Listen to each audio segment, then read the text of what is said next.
Railway वित्त Shyam YouTube channel पर आप सभी लोगों का स्वागत है। आज के इस वीडियो के माध्यम से मैं आप सभी लोगों के लिए एसएससी, एमटीएस और हवलदार भर्ती परीक्षा 2025 को ध्यान में रखते हुए जो हमारी पीवाईक्यू प्रश्नों की सीरीज चल रही है, उस सीरीज में आज का अपना ये सेट संख्या हो जाती है 53। और आज का जो पेपर हो जाता है वो पेपर 19/6/2023 की द्वितीय पाली का ये पेपर हो जाता है। तो आज की पाली में जो जीके के 25 प्रश्न पूछे गए थे वो मैं आपको इस वीडियो के माध्यम से कवर कराने वाला हूं। तो आज की इस वीडियो को आपको शुरू से लेकर के एंड तक है फुल वॉच करते रहना है। वीडियो पसंद आए तो वीडियो को लाइक और चैनल को सब्सक्राइब करना बिल्कुल है ना भूलें। तो चलिएगा फिर शुरू करते हैं बिना कोई टाइम वेस्ट करे। तो पहला प्रश्न है आपके सामने कि केरल राज्य में प्रचलित प्राचीन मार्शल आर्ट को दर्शाने वाले अलंकारी रंगीन श्रृंगार और अनोखे मुखौटों के कारण किस भारतीय शास्त्रीय नृत्य को अलग पहचान मिली। तो बताओ किसे अलग पहचान मिली थी। पहले प्रश्न का राइट आंसर क्या हो जाएगा। पहले के चारों ऑप्शन आपकी स्क्रीन पर शो रहा है। तो ये कथकली को अलग पहचान मिली। पहले का चौथा ऑप्शन देने वालों का राइट आंसर हो जाएगा। 2 नंबर का प्रश्न है आपके सामने कि ऐसी बस्तियां जिनमें घर पास पास बने होते हैं डॉट डॉट कहलाती हैं। तो बताओ ये कौन सी बस्तियां कहलाती हैं। 2 का राइट आंसर क्या हो जाएगा। 2 के चारों ऑप्शन आपके स्क्रीन पर शो रहा है। तो ये सघन बस्तियां कहलाती हैं। 2 का दूसरा ऑप्शन देने वालों का राइट आंसर हो जाएगा। प्रश्न संख्या 3 है आपके सामने कि किस राज्य सरकार ने भारत का पहला हाथी मृत्यु लेखा परीक्षा ढांचा पेश किया है। तो कौन से राज्य सरकार ने किया है। 3 नंबर प्रश्न का राइट आंसर क्या हो जाएगा। तो ये तमिलनाडु ने किया है। 3 का तीसरा ऑप्शन देने वालों का राइट आंसर हो जाएगा। प्रश्न संख्या 4 है आपके सामने कि प्रति वर्ष गुरु नानक जयंती हिंदू कैलेंडर के किस महीने की पूर्णिमा तिथि को मनाई जाती है। तो बताओ कब मनाते हैं गुरु नानक जयंती। 4 नंबर प्रश्न का राइट आंसर क्या हो जाएगा। तो ये कार्तिक महीने की पूर्णिमा के दिन मनाई जाती है। 4 का पहला ऑप्शन देने वालों का राइट आंसर हो जाएगा। 5वें नंबर का प्रश्न है कि श्वेत प्रकाश से कितने रंगों का मिश्रण है। तो बताओ कितने रंगों का मिश्रण है श्वेत प्रकाश। तो ये 7 रंगों का मिश्रण है। 5 का चौथा ऑप्शन देने वालों का राइट आंसर हो जाएगा। 6वें नंबर का प्रश्न है आपके सामने कि एम एस गोपाल कृष्णन ने कर्नाटक और हिंदुस्तानी शास्त्रीय संगीत दोनों में महारत प्राप्त की और डॉट डॉट के उस्ताद थे। तो बताओ एम एस गोपाल कृष्णन किसके उस्ताद थे, क्या बजाते थे। 6वें नंबर प्रश्न का राइट आंसर क्या हो जाएगा। तो ये वायलिन के उस्ताद थे। 6 का दूसरा ऑप्शन देने वालों का राइट आंसर हो जाएगा। वीडियो अगर आपको पसंद आ रही होगी तो प्लीज़ वीडियो को लाइक और चैनल को सब्सक्राइब करना ना भूलें। 7वें नंबर का प्रश्न है आपके सामने किस मंदिर को ब्लैक पैगोडा के नाम से भी जाना जाता है। तो बताओ किसे जाना जाता है ब्लैक पैगोडा के नाम से। 7 का राइट आंसर तो ये सूर्य मंदिर कोणार्क को जाना जाता है। 7 का तीसरा ऑप्शन देने वालों का राइट आंसर हो जाएगा। प्रश्न संख्या 8 है आपके सामने कि तराइन का द्वितीय युद्ध कब लड़ा गया था। तो बताओ कब लड़ा गया था। 8 का राइट आंसर क्या हो जाएगा। तो तराइन का द्वितीय युद्ध 1192 में लड़ा गया था। 8 का तीसरा ऑप्शन देने वालों का राइट आंसर हो जाएगा। प्रश्न संख्या 9 है आपके सामने कि 1025 ईस्वी में किस तुर्की आक्रमणकारी ने सोमनाथ के मंदिर पर आक्रमण कर उस मंदिर को लूट लिया था। तो बताओ किस तुर्की आक्रमणकारी ने लूटा था। 9 का राइट आंसर क्या हो जाएगा। 9 के चारों ऑप्शन आपके स्क्रीन पर शो हो रहा है। तो ये महमूद गजनबी ने लूटा था। चौथा ऑप्शन देने वालों का राइट आंसर हो जाएगा। प्रश्न संख्या 10 है आपके सामने कि निम्नलिखित में से कौन सी पुस्तक है दलाई लामा की आत्मकथा है। तो बताओ कौन है दलाई लामा की आत्मकथा। 10 का राइट आंसर आपको बताना है। 10 के चारों ऑप्शन आपकी स्क्रीन पर शो रहा है। तो ये हो जाती है फ्रीडम इन एग्जाइल। तीसरा ऑप्शन देने वालों का राइट आंसर हो जाएगा प्रश्न संख्या 10 का। 11 नंबर का प्रश्न है आपके सामने कि दाची-गाम राष्ट्रीय उद्यान निम्नलिखित में से किस राज्य केंद्र शासित प्रदेश में स्थित है। तो बताओ कहाँ पर स्थित है दाची-गाम राष्ट्रीय उद्यान। 11 का राइट आंसर क्या हो जाएगा। तो ये जम्मू और कश्मीर में स्थित हो जाता है। 11 का चौथा ऑप्शन देने वालों का राइट आंसर हो जाएगा।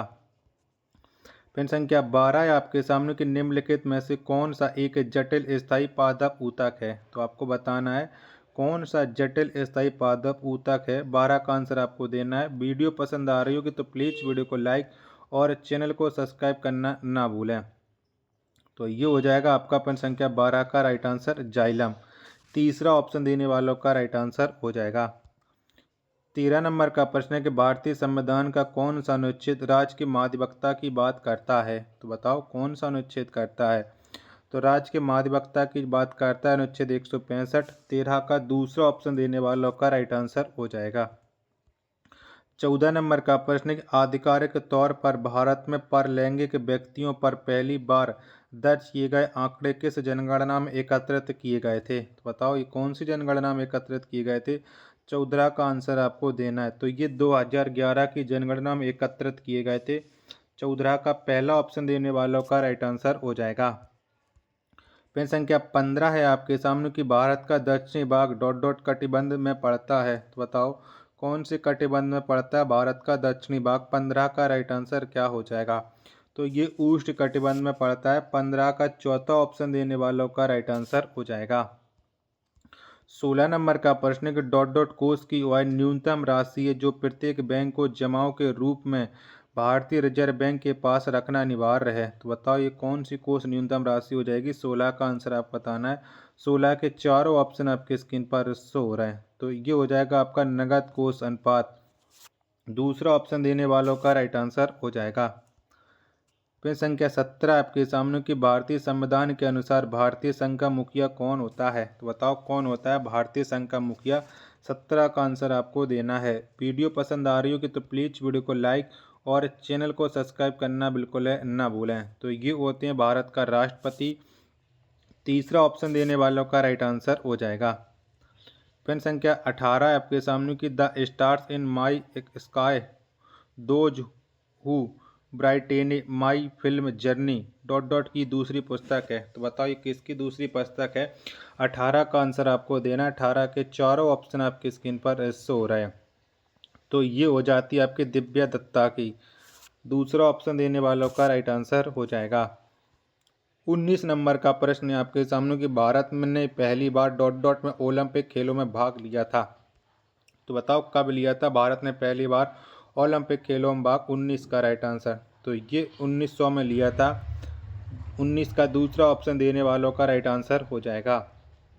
पेन संख्या 20 है आपके सामने कि क्रिकेट के खेल की शुरुआत किस देश में हुई थी। तो बताओ कौन से देश में हुई थी क्रिकेट खेल की शुरुआत। तो ये इंग्लैंड में हुई थी।